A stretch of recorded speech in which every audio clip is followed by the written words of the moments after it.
Good morning from the edge of the Jaffna Peninsula. Today we're actually leaving Jaffna City behind. We've just crossed over this extensive causeway, which you can see, which connects the Jaffna Peninsula back to the mainland. Now the next mission on this trip is to head south and to find a place called Mannar Island. Now Mannar is incredibly interesting for anyone who has a love of geographical extremities and geopolitical history as well. At the tip of the island, or perhaps peninsula, given it's connected by rail and road now to the mainland, is a place called Adam's Bridge. And this is one of the closest points you can get to India. It's a place steeped in mythology and history, and it's said that the ancient peoples that first populated Sri Lanka would have headed across this land bridge to reach the island of Ceylon. So join me as we head to Adam's Bridge.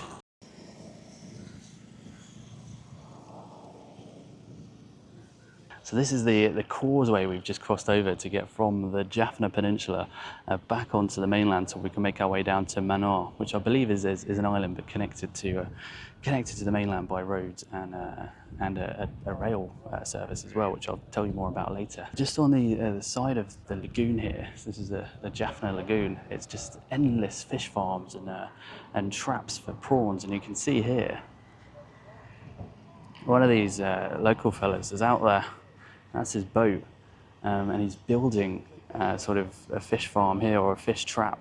You can see he's staked down all these palm fronds, I think, into the sand, and then presumably he'll put a net around this once he's cordoned sort of his fishing zone off.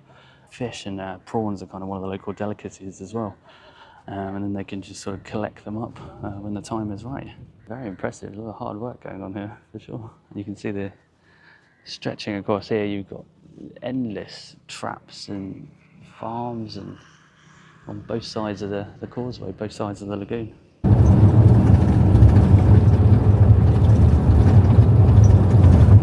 So we are now crossing the causeway onto Mannar Island.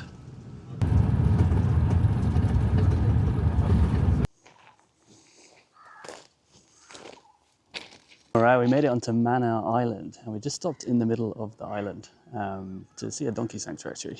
There's this long train line stretching across the entire island or peninsula, and it actually runs all the way to Colombo. And now this rail line is important because it was built by the British as part of an ambitious project to unite not just Sri Lanka or Ceylon, but to unite the island to India. Now, in the southern states of India, they'd built rail lines stretching to the southern coast, and then across Adam's Bridge, which we'll see shortly, they'd started constructing some bridges and rail lines which connected at least part of what was once a natural land bridge across the straits towards Ceylon. And they started doing the same on this side, so they built this line from Colombo all the way up here to Mannar. However, the project was never finished. There's about 22 miles left of rail which would have needed to be built, which was never done, not just for the costs, but because of the religious significance of Adam's Bridge, because it's sacred not just to Hindus who believe that one of their famous gods, Rama, came across the bridge to save his wife in Sri Lanka, but because it's also where Muslims and perhaps Christians even believe that Adam crossed from Sri Lanka after falling to earth and being kicked out of paradise. He then made his way to India across the bridge. So for that reason, they never finished this rail line. However, if they did, it would be an amazing journey. But yeah, it would probably annoy a lot of religious folk out there. Dun, dun, dun. Hey, buddy. We just arrived at the donkey sanctuary on Mannar Island, which you can see here. There's about 20 donkeys living here. Apparently 1,000 donkeys live on the island itself. They've historically been very important part of the local culture. I'll introduce you to Al Hatir. He's the guy that basically single-handedly put this donkey sanctuary together after the Civil War in 2010, and has been running it ever since on very limited funds. I am Al Hatir. So after all finished, I came here. And when I came here, in Mannar we have lots of donkeys, but no one look after the donkeys. So and also I connect with one of the NGO to work. On the time we started to this program. to the donkeys are without owners and no one caring. The people also hate the donkeys. It's a very different situation. But animal side, the donkeys are suffering. So that's a major reason we started this center to help the donkeys. And before this, a forest area, no one come here. But now, 6, 7 years later, it's a tourism place, and many locals and foreigners are coming. The people also start to talk language, and small business are growing around. So before, no one know this village, but now the global level people know this place. When we started, no one called for us to help the donkeys, but now many locals are calling to us to any rescue or whatever. The people are calling, so that's meaning it's changing. And historically, were donkeys very important to Manor Island? Were they Uh, more numerous than they are now? Or? yeah, this is very important. It's, historically, Mana has some traditional thing. Dong is also same. So the dong is very important for Mana. So now we are calling Dongi Town, Mana. Donkey Town. Yeah. So now, so any other districts don't have a donkeys. So only Mannar and Putlam. So Mannar is the best place for the donkeys. Okay. I think the Arabs bought the donkeys for all Sri Lanka, Yeah. but finally the donkeys are staying the two rise zone. Kalpiti also same climate. So the donkey needed this hot and the hot sand to sleep, Right. and also the sea water is best for the hoof. And it's naturally the donkeys connect this climate. We need more tourists. Mainly, so many tourists coming to Sri Lanka, but they are only using the time for the south. Yeah, yeah. So many people they don't I don't know why, but many people they don't come to north. But the north is very important in Sri Lanka. So and is historically many things connected with this Mannar and Jaffna in this area. Mainly Mannar is a very important. Yeah, Sri Lanka is yeah. connected with Rameswaram, other India, and Coming across we the have a border. lots of historical things in the past. And etc. In Mannar Island, we have Muslims and Tamils. So, but all of speak Tamil. Yeah. So, Are there Sinhalese people as well? we have some people, mainly the all government main agents and also the army, police. Yeah. That's all people are Sinhalese. Okay. So, and also some area in Mannar district we have Sinhalese village. And I also grew up before in Sinhalese village in Puttalam. That's why I speak Singalam also. Okay. So we know each religions and etc. So all of these donkeys had some sort of injuries or ailments. So yeah, at least they have a sanctuary now. Place to call home, which is nice. There's a quick peek at the donkey sanctuary. And this is all built on Altahir's land, actually. So he gave up his land and property just to go and build this donkey sanctuary, which is very noble. And yeah, there's about 20 here at the moment, but I guess that numbers change. So you take care of the sick and the injured donkeys. There's a few of them. Hi guys. Oh, so yeah, they get very well cared for here. So yeah, who knew a donkey sanctuary could have such an interesting story behind it? From here, we're going to head further along the island and hopefully see the famous land bridge that once connected Sri Lanka to India. All right, so this is the Talamana Pier. So this is pretty much as far as you can go on the Mannar Island before you hit the ocean, and then across from here is the land bridge. I'll just let Danushka explain a little bit more about the mythology and the history behind this place.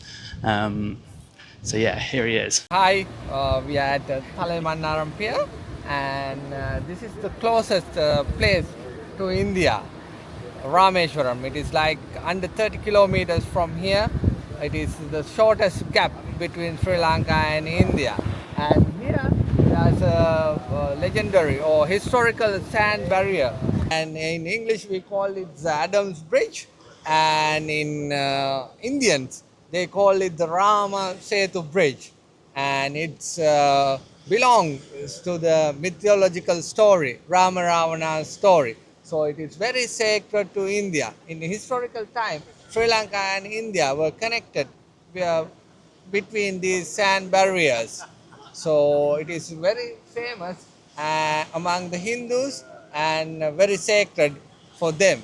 because in Rama Ravana's story, the Rama's army, the monkey army, came to pursuit of searching Princess Sita.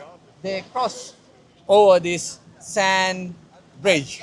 So that's why it is very sacred and holy to Indians. And when the sea levels are low, we can see some part of the sand bridge.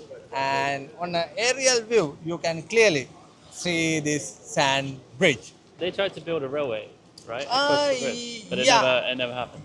yeah. India, time to time, they have some development projects, and there was because there's a ferry connecting India and Sri Lanka, but you have to get paperwork. So once in a month, the ferry is Oh, working. from here. Yes, From this and India, yeah, they do like to make a railway, but still holiness of these sand barriers, that is not going to happen because they are not going to touch these sand barriers. Right, it's too sacred. Because To they're say, sacred. yes. Makes sense. Did you say this is how the elephants got to Sri Lanka? Yes, when the ancient time, prehistorical time, India and Sri Lanka was connected with the sand barrier.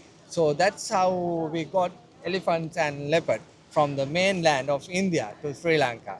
Okay, and it's called Adam's Bridge because they believe that Christians believe that Adams was used this path to cross to to India cross as well.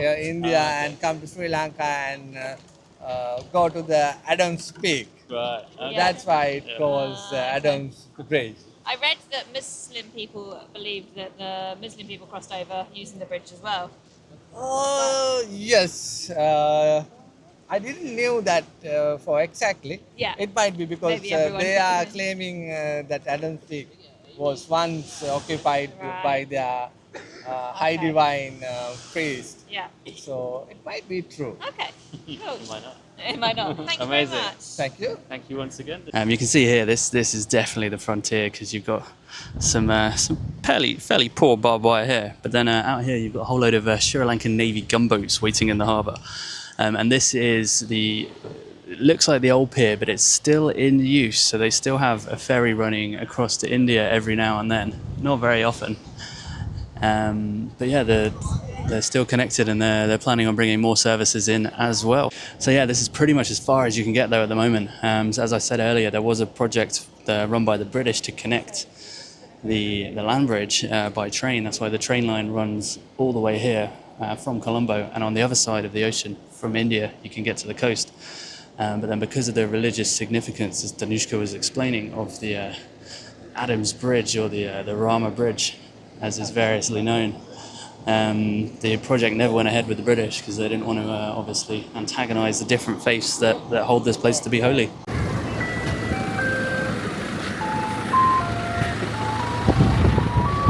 There's amazing ice cream tuk-tuks in Sri Lanka as well.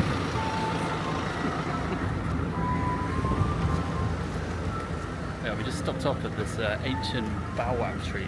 Baobab tree behind me was apparently planted possibly 700 or 800 years ago, and it was planted by some Muslim merchants, or the Arabs, who actually came through this way, through Ceylon, and would have possibly crossed the straits, it wouldn't have been necessarily a land bridge, but they would have used boats to ply the sort of trade routes that ran from here across to India. And to feed their camels, they planted baobab trees because the camels would eat the roots and the fruits of the baobab tree. So it kind of shows the lasting legacy of the Arab traders that used Mannar Island as a stepping stone to get to the subcontinent. Even today, you can see the legacy, not just in the flora and the fauna, but also in the communities as well, because there's a large Muslim population on Mannar Island. I think many of them were forced to leave during the Tamil times, but they have now sort of returned, and you can see a lot of Arabic script in the little villages and towns. There's a few mosques, and yeah, it kind of speaks to the diverse communities that call this place home. So we've seen Christian churches as well. Actually, there's a Christian memorial right here, actually. Oh yeah, this is a little church as well. But there's churches, there's mosques, there's Hindu temples, there's Buddhist pagodas. We've seen it all here. It's not just the stepping stone to India, but a place where different peoples from around the world, through history, have all sort of congregated and made their home. Whistle stop tour of Mannar. But before we head off down to the next stop, which is Wilapatu National Park, stopping here for some local delicacies. Some prawn, deep fried and chilies as well. Should keep us fueled on the road. We head further south.